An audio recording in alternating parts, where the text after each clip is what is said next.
শুভ সকাল বন্ধুরা। তো আমি মাম্পি চলে এসেছি একটা মিনি ব্লগ নিয়ে। তো এই মিনি ব্লগটা তোমাদের কেমন লেগেছে অবশ্যই জানিও।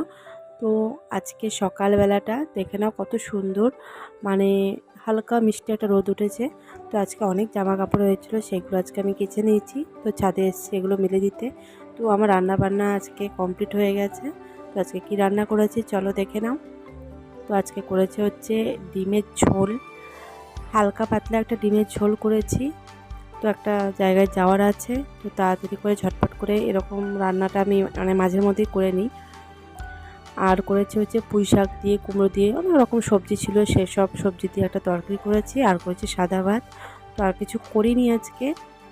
তারপর রান্নাবান্না কমপ্লিট করার পর একটা কাকু এসেছিলো মাছ বিক্রি করতে। এখানে হচ্ছে এই মাছগুলো নিয়েছি, এই ছোটো মাছগুলো খেতে খুব ভালো লাগে আমার। আর এই চিংড়ি মাছটা নিয়েছি, এটা মেয়ের জন্য। তো আজকে এগুলো কিছু করব না, এগুলো আজকে পরিষ্কার করে ফ্রিজে রেখে দেবো। তো বেরিয়ে পড়েছি বাজারে, একটু দরকার আছে। তো আবার এই মিনি ব্লগটা তোমাদের কেমন লেগেছে অবশ্যই জানিও। তো আজকের মতন টাটা।